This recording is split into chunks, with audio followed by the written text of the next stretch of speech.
بسم اللہ الرحمن الرحیم. القاعدۃ الثالثہ اذا ظهر في بعض الرأي القصد الى التكليف بما لا يدخل تحت قدرة العبد فذلك راجع في التحقيق الى سوابقه او لواحقه او قرائنه.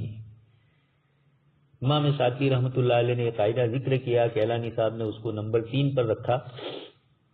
امام شاطبی رحمۃ اللہ علیہ اس قاعدے میں یہ فرمانا چاہتے ہیں کہ کبھی کبھار کسی شرعی حکم کے متعلق بظاہر ایسا محسوس ہوتا ہے کہ اس میں کسی ایسے عمل کا مکلف بنایا گیا ہے جس پر انسان کو استطاعت اور قدرت حاصل نہیں ہے. یہ فی بعض الرأی ظاہری اعتبار سے ایسا محسوس ہوتا ہے کہ لا يدخل تحت قدرت العبد، ایسی تکلیف اور ایسی مشقت والے عمل کی طرف بندے کو قصد کروایا جا رہا ہے جو بندے کی قدرت میں نہیں ہے. لیکن حقیقت میں فذلک راجع فی التحقیق الی سوابقہ او لواحقہ او قرائنہ. اس کا مطلب یہ ہے کہ اس حکم کا تعلق حقیقت میں اس کے سیاق، اس کے لواحقات یا قرینے سے ملتا جلتا ہے، تو اس کا تعلق سیدھا براہ راست اس سے نہیں ہے استطاعت سے مکلف بنانے کا، بلکہ حقیقت میں اس کے سابقہ، لاحقہ یا قرینہ. مثال دے رہے ہیں وضاحت کے ساتھ. اس کی قاعدے کی تشریح میں فرما رہے ہیں کہ ان من المتفق علیہ عند جمہور الاصولیین ان من شرط المحکوم فیہ ان یکون مقدورا للمکلف واقعا تحت قاعدۃ امکانیتہ و استطاعتہ. یعنی جمہور اصولیین اس بات پر متفق ہے کہ حکم شرعی کے مطلوب ہونے کے لیے یہ ضروری ہے کہ وہ مکلف کی طاقت اور استعداد سے اور استطاعت سے باہر نہ ہو، اس لیے کہ ایسا حکم دینے سے کوئی فائدہ ہی نہیں ہے جس پر عمل مکلف کے لیے ممکن ہی نہ ہو. اور اللہ تبارک تعالیٰ کا کلام نعوذ باللہ بے فائدہ اور خالی از حکمت نہیں ہو سکتا ہے. یقینی بات ہے. نیچے انہوں نے ابو الحسن اشعری رحمۃ اللہ علیہ کے قول کو نقل کیا کہ تکلیفات شرعیہ میں سے کچھ ایسی بھی ہو سکتی ہے جو ہماری استطاعت سے باہر ہو، لیکن فرماتے ہیں کہ یہ جمہور اصولیین اور مزاج شریعت کے خلاف ہے. المستصفیٰ میں اور دوسری کتابوں میں حوالے دیے ہیں زرخشی کے، طوفی صاحب کے، ان سب میں یہی علامہ احمدی کا ان حضرات کا یہی کہنا ہے کہ شریعت مطہرہ استطاعت سے باہر امور کی مکلف نہیں بناتی ہے. حکم شرعی مکلفین کی استطاعت اور ان کی قدرت کے دائرے میں ضرور ہوتا ہے. بعض احکام شرعیہ کی بابت بظاہر ایسا محسوس ہوتا ہے کہ وہ انسان کی استطاعت میں نہیں ہے یا اس کے لیے اس پر عمل کرنا ممکن ہی نہیں ہے، تو ایسی صورتوں میں اس کے سابق، لاحق، قرینے وغیرہ سیاق و سباق پر غور کرنا ہوگا تاکہ شارع کی مراد واضح ہو جائے اور یہ ظاہر ہو جائے کہ اس حکم سے مقصود ناممکن عمل نہیں ہے، ایسا عمل نہیں ہے جس کی اس کو استطاعت ہی نہ ہو، بلکہ اس سے مقصود اس عمل کے سابق، لاحقے یا قرائن ہے. مثال دے رہے ہیں. سب سے پہلی مثال اس کی دے رہے ہیں قولہ تعالی ولا تموتن الا وانتم مسلمون. اس آیت کریمہ میں اللہ پاک نے فرمایا کہ تم انتقال نہ کرو مگر اس حال میں کہ تم مسلمان ہو. ظاہر میں یہاں مرنے سے ممانعت معلوم ہوتی ہے کہ تم مرنا مت، تو انسان کے بس میں ہے نہیں، موت و حیات تو اللہ کے اختیار میں ہے. پھر قرآن یہ فرما رہا ہے کہ ولا تموتن، گویا یہاں پر اللہ تبارک تعالیٰ کی طرف سے یہ کہا جا رہا ہے کہ زندگی کا کوئی بھروسہ نہیں ہے، کس وقت موت آ جائے اور پھر حساب کتاب شروع ہو جائے. ایک سیکنڈ کی بھی مہلت نہیں دی جاتی ہے، گیا گیا واپس کبھی کوئی آتا نہیں ہے. لا یستأخرون عنہ ساعۃ ولا یستقدمون. تو اب آیت کا مطلب کیا ہوا؟ ہرگز یہ نہیں ہے کہ تمہاری موت نہ آئے کفر کی حالت میں، بلکہ اسلامی کی حالت میں تم یعنی مرنا ہی مت جب تک کہ اسلام تمہارے پاس نہ ہو، تو مرنا ہی مت. یہ مرنے کا اختیار تو انسان کو ہے نہیں. تو اب آیت کی ممانعت یہی ہوئی کہ انسان اپنی زندگی کے کسی بھی حصے میں اسلام کو نہ چھوڑے، اس لیے کہ زندہ شخص کو یہ معلوم نہیں ہوتا ہے کہ کب اس کے پاس قضا آ جائے، موت آ جائے اور موت سے وہ ہمکنار کر دے اس کو. یعنی بغیر اسلام کے اس دنیا میں جانے کی ممانعت، اسلام کے بغیر اس دنیا سے جانے کی ممانعت حقیقت میں زندگی کے تمام مراحل میں، تمام امور میں، چاہے سردی ہو گرمی ہو، انسان کے لیے کچھ بھی حالات آئے لیکن دین اسلام کے ساتھ وہ وابستہ رہے. اور لوگ بھی اس کو سمجھتے ہیں. قرآن کریم کی جب یہ آیت آئی تو لوگ سبھی یہ سمجھ رہے ہیں کہ مرنے کی نفی نہیں ہو رہی ہے، مرنا تو ہمارے ہاتھ میں ہے نہیں، پھر ہمارے لیے کیسے نفی ہو. عدم اسلام کی نفی ہے کہ اسلام نہ ہو، یعنی اسلام زندگی میں پورا مکمل ہو. فنہا آگے اس کے بعد ذکر کرتے ہیں فإن النهي هنا ليس عن الموت لعدم قدرة المكلف عليها لا جلبا ولا دفعا وإنما المقصود به النهي عن مفارقة الإسلام في جميع أوقات الحياة وملازمة هذا الدين مدة الحياة. پوری زندگی دین اسلام سے وابستہ رہے. لأن الحي لا يدري متى يأتيه الموت، اس کو یہی پتہ نہیں ہوتا ہے کہ میرے اوپر موت کب آئے گی. تو اب یہ کیا ہوا؟ پس کسی آدمی کو فنہی احد ان یموت غیر مسلم امر بالاتصاب بالاسلام فی جمیع اوقات الحیات، پوری زندگی یعنی کبھی بھی اسلام کے خلاف عمل نہ کرے تو گویا زندگی بھر اسلام پر باقی رہے. بعد میں دوسری ایک روایت بھی ذکر کی جاتی ہے، اس سے بھی مثال سمجھ میں آتی ہے. آپ صلی اللہ علیہ وسلم نے حدیث شریف میں فرمایا، ایک صاحب نے کہا اوصینی، اللہ کے نبی مجھے وصیت کیجئے، تو آپ نے فرمایا لا تغضب. فردد میرادن، صحابی نے بار بار پوچھا، آپ نے ایک ہی جواب دیا لا تغضب، غصے مت ہوئیے. اس حدیث شریف میں دو مفہوم ہوئے، ایک تو یہ کہ مطلق غصے سے ہی منع کیا گیا، اور ایک یہ کہ غصہ تو انسانی فطرت میں ہے لیکن اب اس کے تقاضوں پر عمل مت کرو. اور حدیث شریف میں اسی لیے آپ روایتیں سب سن چکے ہیں، آپ صلی اللہ علیہ وسلم نے فرمایا کہ کھڑا ہو تو بیٹھ جائے، بیٹھا ہے تو لیٹ جائے. یہ سب شکلیں غصے کو کم کرنے کی، اس لیے کہ کھڑا ہوگا تو سامنے والے پر کوئی نہ کوئی حرکت کر بیٹھے گا، اور بیٹھا ہوا ہے تو کھڑے ہو کر کرے گا. بیٹھے بیٹھے ہو رہا ہے تو بیٹھے ہی کچھ حرکت کر دے، تو لیٹنے کا فرمایا. یہ ساری تدبیریں کس کے لیے بتلائی؟ غصے سے نفی نہیں ہے. دونوں جواب دیے ہیں علماء نے، لیکن عام متن دوسرا جواب ہی علماء کرام نے دیا ہے. لیکن حدیث شریف کا انداز لا تغضب، کہ غصے کی شکل اپناؤ گے تو اس کے تقاضے شاید تم اس سے برداشت نہ کر سکو اور تقاضے پر عمل کر لو اور کسی کو کوئی نقصان پہنچاؤ. تو بہترین تعبیر آپ صلی اللہ علیہ وسلم نے فرمائی لا تغضب، غصے ہی نہ آئے. تو غصہ تو انسان کی فطرت میں داخل ہے. کچھ غصے تو خود شریعت میں مطلوب ہے. اپنی بیوی، اپنے گھر کی عورتوں میں سے کسی کو کسی اجنبی کے ساتھ دیکھے اور اس کے ذہن پر اور اس کے دل کے اوپر کوئی اثر نہ ہو، ایسوں کو دیوس فرمایا گیا. اور بھی کئی مواقع کے اوپر آپ صلی اللہ علیہ وسلم نے فرمایا کہ اس کے ساتھ یہ عمل کرو. تو معلوم ہوا کہ ایک طرف غصے کا حکم دیا جا رہا ہے یا غصے تک پہنچانے کے ذرائع کو اپنانے کی بات کہی گئی، تو وہ دینی اعتبار سے تھے، دینی غیرت اور حمیت کے مواقع ہیں. تو ایسے مواقع کو شریعت نے یہ حکم فرمایا. تو اب پہلا مطلب کہ غصے ہی مت ہو، یہ مراد لینا زیادہ مناسب نہیں ہے. دوسرا مطلب لینا زیادہ مناسب ہے، اس لیے کہ غصہ انسانی فطرت میں ہے. فإن الغضب من طبیعت الانسان الجبلیہ، اللہ تبارک تعالیٰ نے اس کی جبلت فطرت میں اس چیز کو داخل کیا ہے. لا یملک قہرہا او منعہا ابتداء، اس لیے غصے کا آنے پر تو انسان کو قدرت حاصل نہیں ہے، آنے کے بعد اس کو روکنے پر قدرت ہو، وہ اس کے تقاضوں پر عمل کر کے کوئی غلط حرکت نہ کرے، اس کی طرف ترغیب دی جا رہی ہے. محبت ہے، بغض ہے، شہوت ہے، یہ جیسے انسانی دوسری فطرتیں ہیں، اس طریقے سے یہ صفت بھی اسی طرح کی ہے. غصے کی بھی محبت، بغض، شہوت وغیرہ کی. شہوت تو رکھی اللہ پاک نے، ورنہ آپ سن چکے ہیں دیوار کو آما نہیں کہا جاتا، منطق میں اصطلاح سن چکے ہیں، اس لیے کہ دیوار میں وہ صلاحیت ہی نہیں ہے. انسان کو کہا جائے گا چلتے ہوئے اگر ٹکرا گیا، ادھر ادھر ہوا تو کہا جائے گا کہ بھائی اندھے ہو تم، اس لیے کہ اندھا ہونے کی صفت اس میں پائی جا سکتی ہے، بینا کی بھی اور اندھے پن کی. دیوار میں یہ چیزیں نہیں پائی جاتی، اس لیے دیوار سے یہ تقاضے نہیں کیے جاتے. غصے کا بھی یہی حال ہے، دروازے سے نہیں کہا جائے گا کہ غصے مت ہو، انسان سے کہا جائے گا اور پھر وہ دروازہ پچھاڑے، دروازہ بند کر دے، دروازہ توڑ دے. اس طرح کی جو شکلیں غصے کی بنتی ہے. اس لیے غصہ نہ کرنے کا حکم کا مقصد یہ نہیں ہے کہ یہ صفت مکمل طور پر اپنے اندر سے ختم کر دے.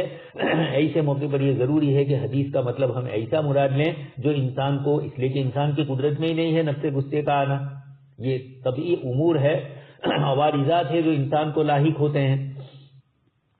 رفع حرج اور استطاعت والے اعمال کی تشریح جیسے اصولوں سے اس کو جوڑا جائے گا، اور وہ یہی ہے کہ یہ کہا گیا کہ زیادہ سے زیادہ قریب غصے سے قابو پانے کی کوشش کرو.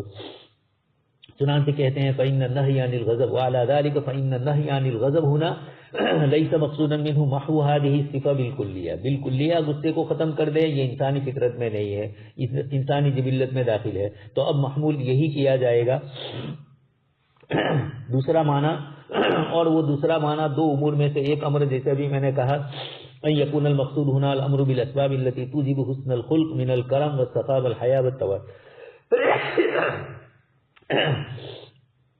اس کے دو محمل ہوئے، ایک تو حدیث شریف کا یہ مطلب ہوا کہ کرم یعنی سخاوت، بخشش، عطا، حیا، تواضع جیسے اخلاق حمیدہ اپنے اندر پیدا کرو جس کی بنیاد کے اوپر غصہ کم آئے گا، اور اگر آئے گا بھی تو اس کے تقاضوں پر عمل کرنے سے انسان نے اپنی طبیعت میں سخاوت رکھی ہے. کسی نے اس کا مال ضائع کر دیا، کسی نے بے حیائی والا کام کر دیا، اس میں حیا ہے، تواضع ہے، تکبر والا عمل کسی نے کیا تو یہ تواضع کی بنیاد کے اوپر اس عمل میں غصہ تو آئے گا. غصہ خود انبیاء کرام علیہ الصلوۃ والسلام کا بھی بتلایا گیا،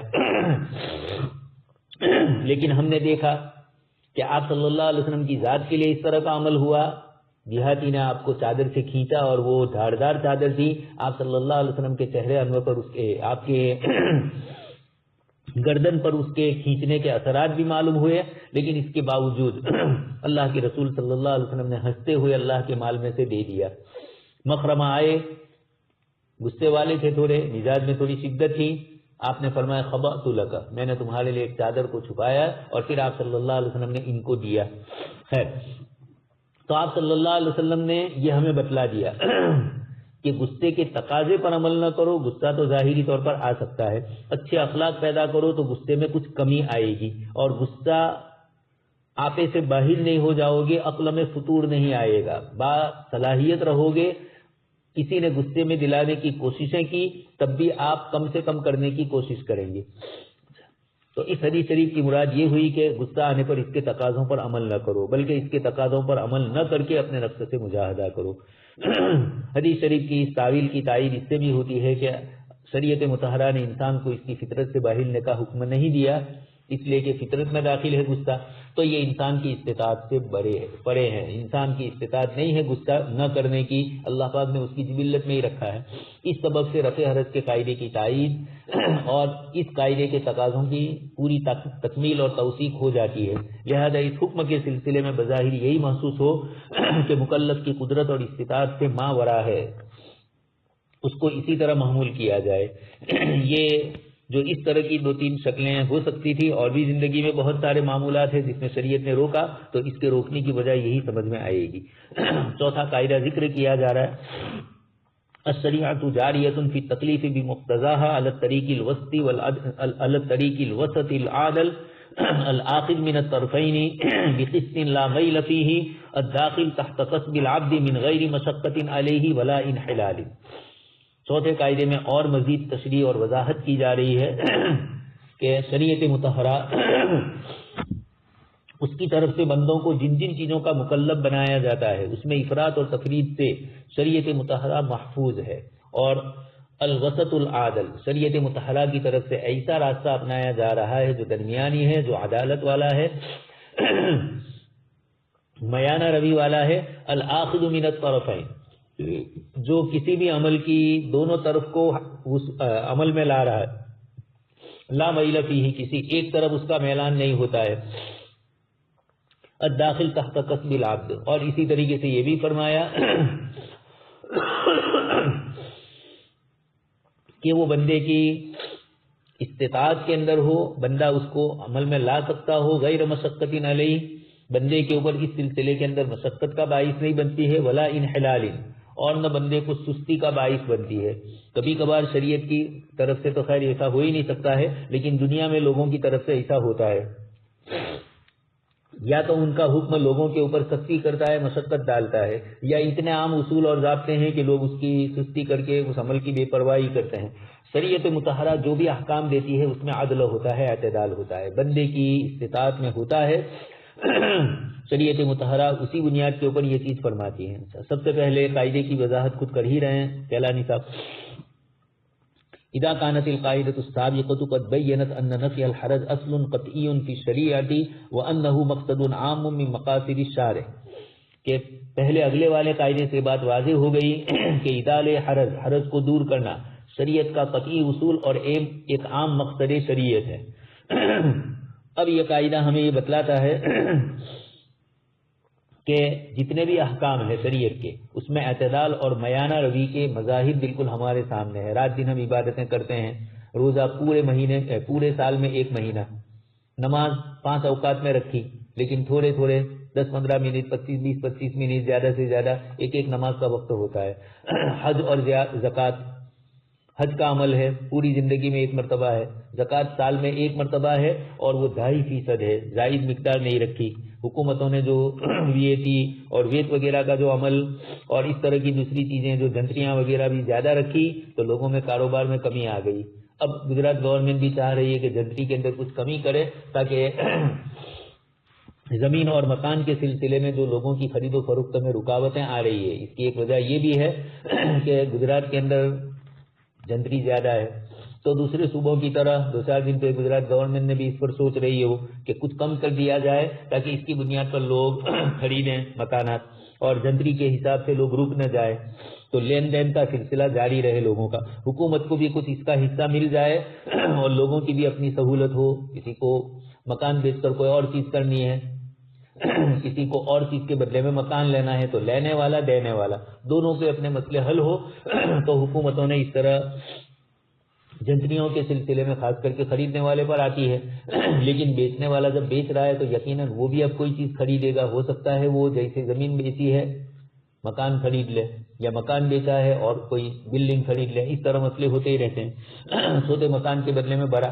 تو بیچنے والا بھی خریدنے ہی کی نیت سے عمومی طور پر یہ کرتا ہے، تو دونوں کے لیے یہ جنتری کا مسئلہ آتا ہے۔ تو شریعت مطہرہ جب دنیا کی حکومتیں ایسا نہیں کرتی ہے تو ان کے یہاں بھی لوگ ٹیکس میں چوری کرتے ہیں، ان احکام پر عمل کرنے میں لوگ ادھر ادھر ہو جاتے ہیں۔ یہ بھی شریعت نے انسانی حکومتوں کو بتلایا کہ انسانوں پر اتنا بوجھ ڈالو کہ جتنا وہ برداشت کر سکے۔ حضرت مولانا علی میاں صاحب نے ایرانیوں اور آپ صلی اللہ علیہ وسلم کی بعثت سے پہلے کے جو حالات تھے، روم اور ایران کے کاشتکاروں اور تاجروں کے اوپر جو وہاں سے ٹیکس عائد کیا جاتا تھا، اس کے نتیجے میں لوگ خودکشیاں اس وقت بھی کرتے تھے، پریشان حال ہوتے تھے بچنے کی۔ انسان اپنی ملکت میں سے کچھ حصہ تو دے سکتا ہے جو اس کی استطاعت میں ہو، لیکن اگر آپ اس کے پاس 40%، 50% ٹیکس لگائیں گے تو یقینی بات ہے کہ اتنی محنت کرنے کے بعد کاروبار میں جب 100 روپے آئے تو 50 روپے تو اس کو ٹیکس میں دے دینے ہیں، تو کیوں ایسی بیوقوفی کرے، اپنے نفس کو کیوں مشقت میں ڈالے، یا پھر ٹیکس کی چوری کرے گا۔ یہ حکومتوں کو بتلایا گیا شریعت کے اس حکم کے ذریعے، اسلامی حکومتوں کو بھی، انسانی حکومتوں کو بھی، کہ بندوں کے اوپر اگر آپ ان کی استطاعت کے مطابق بوجھ ڈالیں گے تب تو وہ برداشت کر سکتے ہیں، اور اگر اس سے ظاہر ہے تو وقتی طور پر تو بیچارے مجبور ہے، پریشان ہے، ڈکٹیٹرشپ ہے تو کچھ کر لے، لیکن جمہوری ملکوں میں اس طریقے سے نہیں ہوتا ہے، پھر اس کے بعد حکومتیں بدلتی ہے۔ تو شریعت مطہرہ نے انسانوں کو اس قاعدے کے ذریعے یہی بتلایا۔ رفع حرج کا مظہر وہ رخصتیں نہیں ہیں جو مشقتوں کے پیش آنے پر مشروع ہوتی ہے، بلکہ وہ تمام احکام میں بھی ملتے ہیں جو بلا کسی مشقت وغیرہ کے پیش آئے ہی مشروع ہوتے ہیں، کہ ان میں بھی مکلف کی استطاعت کا خیال رکھا جاتا ہے تاکہ یہ احکام انسان کے لیے آسان اور اس کی استطاعت میں ہو۔ بہت شاندار بات فرمائی، صرف ان رخصتوں پر نہیں ہے جو ان کا اعتراض المشقات، جب مشقت پیش آئے اس موقع کے اوپر، یہ رخصتیں نہیں ہیں جو مشقتوں کے پیش آنے ہی پر مشروع شریعت نے کی، بلکہ شریعت مطہرہ کی طرف سے ان احکام میں بھی ملتا ہے جو کبھی بغیر مشقت کے پیش آتے ہی مشروع تو ہو جاتے ہیں، لیکن شریعت مطہرہ نے عبادت کے شروع کرنے سے پہلے بھی اللہ پاک نے بندوں کا خیال رکھا۔ اسی طریقے سے کچھ عبادتیں ادا کرنے کے بعد مشقت آ جائے، جیسے آپ دیکھ رہے ہیں نماز کے اندر کھڑے کھڑے نماز پڑھ رہا تھا، اچانک کمزوری محسوس ہوئی، اب کھڑے ہو کر نماز نہیں پڑھ سکتا، شریعت نے فرما دیا بیٹھ کر پڑھو۔ یہ اس طریقے کی جتنی بھی شریعت کی طرف سے عمل شروع کرنے کے بعد بھی رخصتیں آئی، یہ مکلف کی استطاعت کا شریعت نے پوری عبادت میں خیال رکھا۔ پانی تھا، آگے سفر میں گئے، ختم ہو گیا، تیمم کی ضرورت پیش آئی، شریعت نے اس کی استطاعت میں اب تیمم کر دیا، اس لیے کہ پانی نہیں مل رہا ہے، لیکن ایسا بھی نہیں کہا کہ جب بھی تمہارے پاس پانی ختم ہو فوراً تیمم کرو، تلاش اور اس کے حاصل کرنے کی کوشش بتلائی۔ فقہائے کرام نے فرمایا کہ اگر اتنا بھاری ہے یعنی بہت مہنگا مل رہا ہے، جو عام متن قیمت ہے اس سے ڈبل قیمت پر مل رہا ہے، تب تو اس کے لیے تیمم جائز ہوگا اور اس پانی کو اپنی دوسری ضروریات پینے میں کھانے میں استعمال کرنا جائز ہوگا۔ اور اگر عام بھاؤ سے ملتا ہے، اب یہ انفرادی کسی کا عمل الگ ہے کہ ایک بندے کو اللہ پاک سے محبت ہے اور وہ پانی مہنگا بھی خرید رہا ہے، لیکن نہیں مجھے وضو کر کے ہی مجھے نماز پڑھنی ہے، تو اتنا مہنگا خرید رہا ہے جو شریعت نے استطاعت نہیں رکھی اس کی۔ شریعت کا اصول اور ضابطہ تو عام بندوں کی طرح اس کے لیے بھی یہی رہا، لیکن یہ اپنے اعتبار سے عظیمت پر عمل کر رہا ہے، تو یہ محبت خداوندی کی دلیل ہے، اور خاص کر کے عبادات وغیرہ ہے جہاں بندے اور خدا کا تعلق ہے، تو یہ ایک الگ چیز بندے کے لیے ہو جاتی ہے۔ خیر آگے اس کے بعد فرماتے ہیں والامام الشاطبی یکشف عن خصیصة من خصائص التشریع المتمثلة في التوسط والعدل يظهر لنا ان هذا التوسط بين طرفي التشديد والتيسير بحيث يكون قائما على الوسط العدل بين هذين الطرفين۔ یہ فرماتے ہیں کہ امام شاطبی نے یہ بھی نہیں کیا ہے کہ بندوں کو یہ کہا کہ ہر چیز میں شریعت کی طرف سے رخصتیں ہیں، پانی ہے پھر بھی تیمم سے نماز پڑھ لو، ایسا نہیں فرمایا گیا۔ پانی ہے تو کرو، پانی تلاش بھی کرو، شریعت مطہرہ نے اس کی حد بھی بتلا دی کہ اتنی مقدار اتنی جگہ تک میں تمہیں مل جائے تو لے لو، اتنے روپیے میں ملے تو لے لو، اور غبن فاحش ہے تو پھر اس سے نہ لیا جائے۔ تو مطلق پانی کی ممانعت بھی نہیں فرمائی تلاش کرنے کی، اور یہ بھی نہیں فرمایا کہ نہیں پانی ملے نہ ملے پانی کتنا ہی مہنگا ملے، ڈبل ملے، 4 گنی قیمت دینی پڑے تب بھی پانی ہے تو پانی ہی سے کرو، تیمم نہیں ہے۔ یہ شریعت اسلامیہ ایسا نہیں کر سکتی، یہ بین الوسط یہ وسط ہے بین العدل وبین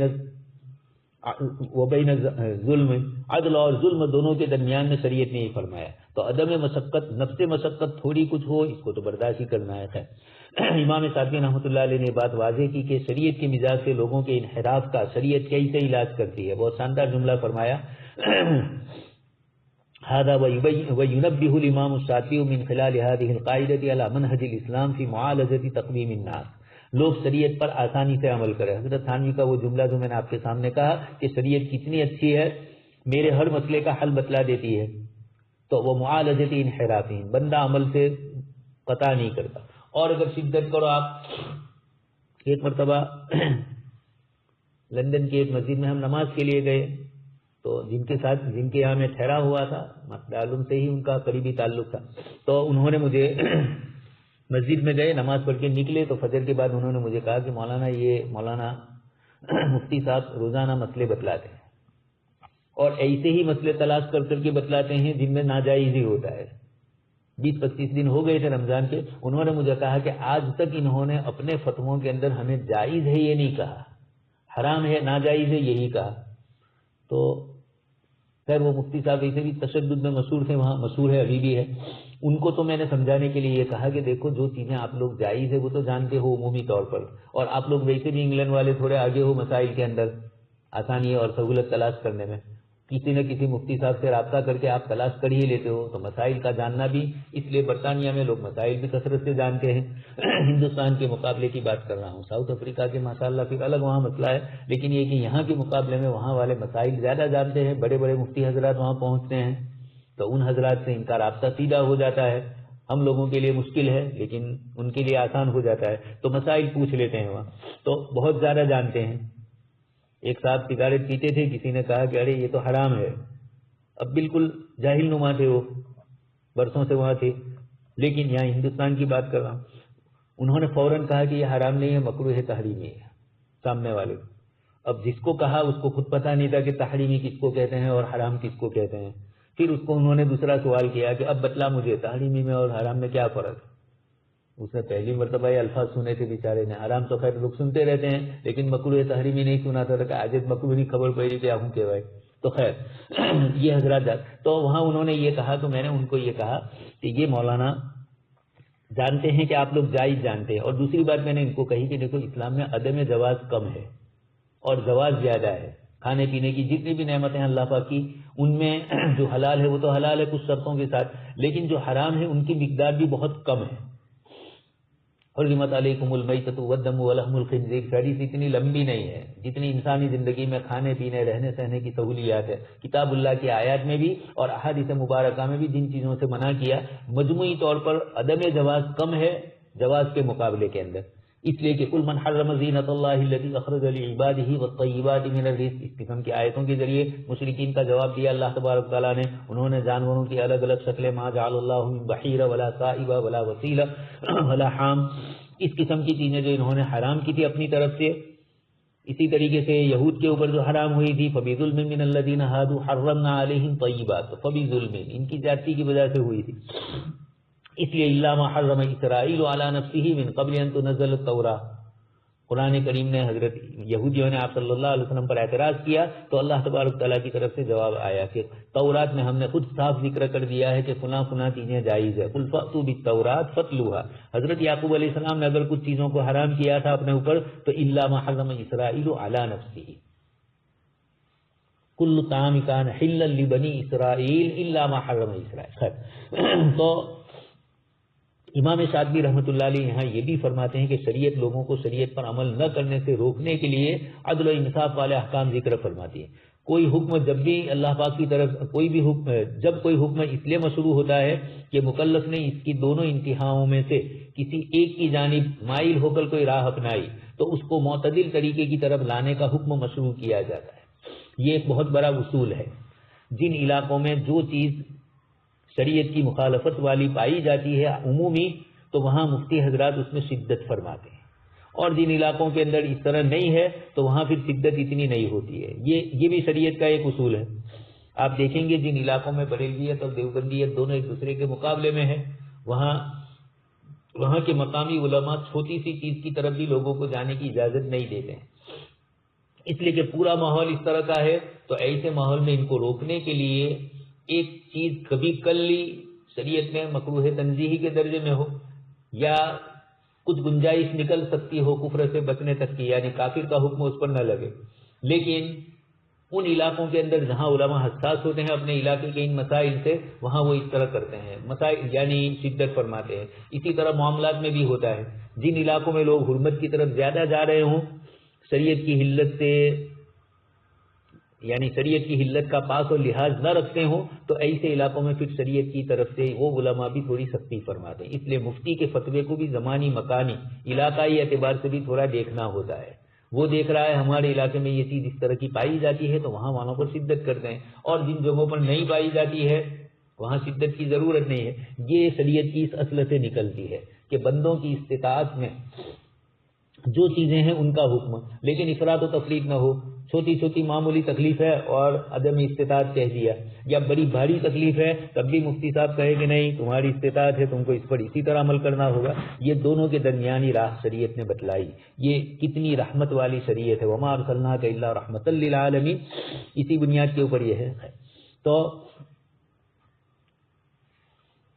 شریعت یہ کرتی ہے کہ اگر مکلف تشدید کی طرف مائل ہوتا ہے تو شریعت تیسیر کی جانب مائل ہونے کا حکم دیتی ہے، اور اگر مکلف رخصت اختیار کرتے ہوئے تفریط کی جانب مائل ہوتا ہے تو حکم شرعی دوسری جانب مائل ہوتا ہے، تاکہ ایک طرح کا متوازن اور معتدل صورت والا مسئلہ ہو. مسائل شرعیہ میں بھی یہ ضروری ہے. کچھ حضرات وہ ہوتے ہیں جو ہر چیز کے اندر لوگوں کو جواز کا فتویٰ دے دیتے ہیں، زیادہ غور و فکر نہیں کرتے، اور کچھ حضرات ہے کہ غور و فکر کرتے ہیں، سمجھ میں بھی آتا ہے، لیکن انہوں نے شدت کی راہ اپنائی ہے. مزاج کی وجہ سے کبھی ہوتا ہے، کبھی علاقے میں کثرت سے لوگوں نے اس طرح کیا ہو تو ابھی مفتی کا مزاج تھوڑا سخت ہو جاتا ہے، بار بار لوگوں کی طرف سے کہنے کے باوجود اس طرح، تو کبھی کبھار یہ کر دیتے ہیں. لیکن ایک مفتی اور ایک قاضی کو معتدل ہونا چاہیے. حضرت مولانا مفتی محمد تقی صاحب دامت برکاتہم، حضرت مولانا خالد سیف اللہ صاحب، چاہے کچھ علماء نے ان کو سہولت پسند کہا ہو، لیکن ان حضرات کی عبارتوں سے جو پتہ چلتا ہے پورا اعتدال کے ساتھ ہر مسئلے کو وہ ذکر کرتے ہیں. اس لیے جو علماء شدت کے اندر مشہور ہے اور وہ جو الفاظ کے ظاہر پر ہی عمل کر لیتے ہیں، مسائل میں ذرا بھی گنجائش نہیں دیتے ہیں، اور کسی موقع پر کچھ دوسرا بھی کر دیتے ہیں، اعتدال پہ وہ نہیں رہتے ہیں، کہیں افراط ہو جاتی ہے، کہیں تفریط ہو جاتی ہے، کہیں قولاً کچھ ہوتا ہے عملاً کچھ ہوتا ہے. اس لیے شریعت مطہرہ نے اعتدال کا حکم دیا. عوام الناس جن چیزوں کو اختیار کر سکتے ہوں، ان کی استطاعت سے خارج نہ ہو، ایسی نرمی ان کے ساتھ کی جائے، اور ایسی نرمی بھی نہ کی جائے کہ جس کے اندر مستحبات چیزیں مکروہ تحریمی ہو، حرام کے درجے کی ہو، اور آپ کہو کہ لا حرج، کوئی حرج نہیں ہے. یہ بھی نہیں ہے، یہ اعتدال ہے. یہ بھی مفتیوں کو آج کل سیکھنا ہے، اعتدال والا. کتاب و سنت میں یہ کون کر سکے گا جو کتاب و سنت کے دلائل میں گہری واقفیت رکھے گا. کتاب اور سنت یہ دونوں اصل شریعت ہے. فقہائے کرام کی عبارتیں ان کے تابع ہو کر آئے گی، لیکن ایک طبقہ ایسا بھی ہے جو فقہی عبارت کے جمود سے باہر نہیں نکلتا ہے. جہاں شریعت نے کتاب و سنت میں گنجائش دی ہو تو پھر البانی جیسے لوگ پیدا ہو جاتے ہیں. البانی صاحب کے والد صاحب بہت متشدد تھے. شعیب ارناؤط صاحب نے ان کے متعلق تفصیل ذکر کی ہے. ہمارے یہاں کتب خانے میں کتاب ہے البانی صاحب کی سوانح پر، شعیب ارناؤط کی سوانح پر. اور چونکہ یہ دونوں حضرات ہی وہاں سے البانیہ سے ہجرت کر کے آئے ہیں، ایک ہی زمانے میں بچے تھے یہ دونوں، اور ان کے دونوں کے والد تشریف لائے تھے اور دونوں کے والد دین کے عالم تھے، جاننے والے تھے. لیکن ان کے والد تھوڑے متشدد تھے. کچھ مسائل وہ جس میں علامہ شامی نے اجازت دی تھی، لیکن البانی صاحب کے والد صاحب اس کو رد کرتے تھے اور وہی فقہی پرانی جو عبارتیں تھیں انہی کو پکڑ رہے تھے، جبکہ وہ عبارتیں زمانی مکانی ہوتی ہے، حالات کے پیش نظر مفتی حضرات کی کوئی عبارت ہوتی ہے. اصل جو بات ہوتی ہے وہ کتاب و سنت کے اصول اور ضابطے ہوتے ہیں. اور خود فقہ کی بھی اصول، قواعد فقہیہ اور اسی طریقے سے ضابطے فقہیہ اور مقاصد شریعت، یہ چاروں قواعد کی جب گہری نظر ہوگی تو خود بخود اعتدال پیدا ہو جاتا ہے. چونکہ ان چیزوں کی طرف توجہ نہیں دی جا رہی ہے، اس بنیاد کے اوپر کبھی فتووں کے اندر بھی اس طرح کی چیزیں ہوتی ہے. تو کچھ حضرات وہ ہوتے ہیں جن کے پاس تفریح ہو جاتی ہے، ہر چیز کے اندر جہاں سہولت اور آسانی دے دیتے ہیں کہ شریعت یسر کر کے وہ سب چیزوں کو، یہ دونوں کے بیچ میں اعتدال ہوتا ہے. کتاب و سنت سے بھی اس قاعدے کی تائید ہوتی ہے. چنانچہ ساتوی صاحب نے عنوان لگایا، کیلانی صاحب نے، شواہد هذا المعنى من خلال النظر فی کتاب اللہ الکریم و سنت رسول اللہ. اس قاعدے کا بیان کردہ طریقہ کار کی مثال قرآن کریم میں اللہ تبارک تعالیٰ نے بہت سارے مقامات پر انسانوں پر اپنے انعامات کا ذکر کیا، طیبات اور مصالح کا ذکر فرمایا، اور جس کو صرف انسانوں کی نفع رسانی کے لیے ہی اللہ پاک نے اس کو وجود بخشا، یہ بھی قرآن کریم نے ذکر فرمایا. دیکھ لیجئے کئی مثالیں انہوں نے ذکر کی ہے، بہت آسان ہے یہ تو آپ حضرات کے لیے. الذی جعل لکم الارض فراشا والسماء بناء وانزل من السماء ماء فاخرج به من الثمرات رزقا لکم، یہ ساری نعمتوں کا ذکر فرمایا. اس کے بعد والی آیت بھی اللہ الذی خلق السماوات والارض وانزل من السماء ماء فاخرج به من الثمرات رزقا لکم. حضرت مولانا مفتی محمد شفیع صاحب رحمۃ اللہ علیہ کا رسالہ ہے گینا کے اوپر، ناچ گان کے اوپر، ومن الناس من یشتری لہو الحدیث لیضل عن سبیل اللہ، اس کے اوپر تفصیلی کلام کیا ہے آپ نے. اور اردو میں آپ کے اس کلام کو ایک پاکستان ہی سے وہاں کے ایک عالم صاحب نے اس کا ترجمہ اردو میں کیا ہے اور اس کا نام رکھا ہے اسلام اور موسیقی، ناچ گان ہی کے مسئلے پر. اور شروع میں حضرت مولانا مفتی محمد تقی صاحب دامت برکاتہم کا مقدمہ ہے موسیقی کے سلسلے کے اندر، اور اس کے اندر آپ نے ان چیزوں کے متعلق جو چیزیں ذکر فرمائی، اس میں شروع میں آپ نے یہ فرمایا اللہ الذی خلق السماوات والارض وغیرہ کا ذکر کیا، اور یہ کہا کہ دنیا کی ساری نعمتیں اللہ پاک نے انسانوں کے لیے رکھی ہے، اور صرف رکھی نہیں ہے، ان کو برتنا ہے، ان کو استعمال میں لانا ہے. تبھی تو اللہ پاک نے ان کی طرف ہماری خواہش رکھی. اگر اللہ پاک ساری یہ دنیا کو بہترین رنگین حلو خضیر جو حدیث شریف میں آیا، اللہ پاک اگر اس کو سرسبز و شاداب نہ بناتے تو بھی اچھا نہیں، اور اگر سرسبز و شاداب بنا دیتے لیکن انسانوں کی طبیعت میں اس کی طرف کوئی میلان نہ ہو، کھانے کی خواہش نہ ہو، پینے کی نہ ہو، تو دنیا میں یہ انگنت قسم کے جو کھانے، اب تو 1-1 کلومیٹر کے اوپر لوگوں نے، بھروچ شہر میں تو 10-10 میٹر میں چھوٹی چھوٹی لاریاں آ گئی ہے، چھوٹی چھوٹے کھانے پینے کی بنانے کی چیزیں. اس طرح تمام جگہوں پر اس طرح ہو چکا ہے، کھانے پینا ہر جگہ پر سہولت سے مل جاتا ہے. تو یہ کیوں محنت انسان کر رہا ہے؟ بریانی اتنی محنت مشقت سے کیوں بنا رہے ہیں؟ اور اس طرح کھانے پینے کی دوسری چیزیں کتنی محنت سے بنائی جاتی ہے، مختلف قسم کے مسالہ جات ان میں ڈالے جاتے ہیں، اور اس کو بہترین سے بہترین لذیذ کھانوں کی شکل میں پیش کیا گیا. یہ کیوں ہوا؟ اللہ پاک نے کھانے کی خواہش رکھی انسانی طبیعت میں، تو پھر انسانی مزاج نے اس میں یہ کیا، تو لیکن اس میں افراد بھی نہ ہو، تفریط بھی نہ ہو. تو یہ ساری نعمتوں کو ذکر کیا، آسمان و زمین کی، دریا سمندر، اللہ تبارک تعالیٰ کی طرف سے سورج چاند وغیرہ، ان تمام کو ذکر کیا. وسخر لکم، اور ان فی خلق السماوات لآیات لأولی الالباب، عقل مندوں کو اس میں غور و فکر کرنا ہے اللہ کی نعمتوں کو. سورہ نحل 14ویں پارے میں اللہ پاک نے اپنی مختلف نعمتوں کا اس میں کثرت سے ذکر کیا، اور دوسری صورتوں میں بھی ہے نعمتوں کا ذکر. توحید کے ذکر کرتے ہوئے سورہ انعام میں بھی بہت سارے انعامات کو ذکر کیا. سورہ نحل میں بھی فبأي آلاء ربكما سن چکے ہیں آپ، سورہ رحمان میں بھی اس طریقے سے مختلف صورتوں میں مختلف آیتوں کے شروع کے اندر اللہ پاک نے اپنی طرف سے نعمتوں کو ذکر کیا. یہ ساری نعمتیں اس بات کو بتلاتی ہے کہ اللہ تبارک تعالیٰ نے استطاعت میں جو چیزیں ہوتی ہے ان کو ہی رکھا، اور اس کی وجہ اس کے پیچھے یہی ہوئی کہ شریعت مطہرہ نے ہمارے لیے طریق وسط کو اپنایا. ان تمام نعمتوں میں ذکر آگے ایک اور آیت ہے، انما مثل الحیات الدنیا هو الذي انزل من السماء ماء لكم منه شراب ومنه شجر فيه تسيمون. سورہ نحل تو پوری بھری پڑی ہے اس سے. سورہ یونس کی آیت جو ذکر کی انما مثل الحیات الدنیا، اس میں بھی یہی فرمایا سبزہ اگتا ہے حتی اذا اخذت الارض زخرفها وزینت وظن اهلها انهم قادرون علیها. یہ عموماً تو یہی ہوتا ہے، لیکن کبھی کبھار اتاہا امرنا لیلا او نہارا، اچانک بارش آ گئی، 2 دن دیکھ لیا، کچھ جگہ پر نقصان ہوا تو کچھ جگہوں پر فائدہ بھی ہوا. خیر آگے اس کے بعد ایک اور آیت ذکر کی جاتی ہے، قل من حرم زینۃ اللہ التی اخرج لعبادہ یا ایھا الرسول کلوا من الطیبات. سب مثالیں آپ سن ہی رہے ہیں، ان تبدوا ما فی انفسکم او تخفوہ یحاسبکم بہ اللہ. یہ صحابہ پر دشوار ہوا تو فوراً اللہ پاک کی طرف سے آ گیا لا یکلف اللہ نفسا الا وسعها. یہ اسی طریقے سے آگے آپ صلی اللہ علیہ وسلم نے صحابہ کرام کو جمع الدنیا والتمتع بالحلال منها، آپ صلی اللہ علیہ وسلم نے لطف اندوز ہونے کا فرمایا. آپ سن ہی چکے ہیں، 3 صحابی نے آ کر کہا کہ ہم کچھ استعمال نہیں کریں گے، شادی بیاہ نہیں کریں گے، روزے ہی رکھتے رہیں گے، پوری رات عبادت کرتے رہیں گے. اس قسم کی بات لے کر آئے تو اللہ کے نبی نے فرمایا فإنی اصوم وافطر وانام واصلی واتزوج النساء فمن رغب عن سنتی فلیس منی. اس روایت نے بتلا دیا کہ اعتدال کے ساتھ رہو، اور یہ بھی نہیں ہے صرف زندگی کھانے پینے ہی کے لیے مقصد کے لیے سمجھ لیا جائے تو والذین کفروا یتمتعون ویأکلون کما تأکل الانعام. جانوروں جیسے چرتے ہیں، کوئی حلال و حرام کی تمیز نہیں ہے. اولئک کالانعام بل هم اضل. یہ نعمتوں کی زیادتی میں شریعت کو چھوڑ کر اس طریقے سے ان کا تصرف کرنا، استعمال کرنا، تو اس کو والذین کفروا سے یتمتعون سے تعبیر کیا. اور جن لوگوں نے سبھی اللہ کی نعمتوں کو چھوڑ دیا تھا تو ورہبانیۃ ابتدعوها ما كتبناها علیہم. آگے آیت میں ہے ما كتبناها علیہم الا ابتغاء رضوان اللہ. مفسرین نے 2 الگ الگ تفسیریں اس کی ہے. یہاں مطلق اتنا بتلانا ہے کہ رہبانیت اللہ پاک کی طرف سے نہیں ہے. حدیث شریف میں آپ سن چکے ہیں لا رہبانیت فی الاسلام. تو یہ رہبانیت بھی نہیں ہے، تو پھر اس کے ساتھ خواہش پرستی کی وہ دنیا جو اس وقت ہم ہمارے سامنے دیکھ رہے ہیں، خواہشات کو بار بار برانگیختہ کیا جاتا ہے، کھانے کی، پینے کی اور دوسری شہوت کی، اور اس طریقے سے انسان کو آمادہ کیا جا رہا ہے. یہ دونوں کے درمیان میں شریعت مطہرہ آئی اور آپ صلی اللہ علیہ وسلم نے زہد سے اپنے صحابہ کرام کو منع فرمایا. اور ایک صحابی لمبی لمبی عبادتیں کرتے تھے، روزے رکھتے تھے، عبداللہ ابن عمرو بن عاص. آپ صلی اللہ علیہ وسلم نے ترک دنیا کا حکم ان کو نہیں دیا. حد اعتدال سے زیادہ جب آپ نے محسوس کیا تو آپ صلی اللہ علیہ وسلم نے، ورنہ آپ نے ان کو حکم نہیں دیا.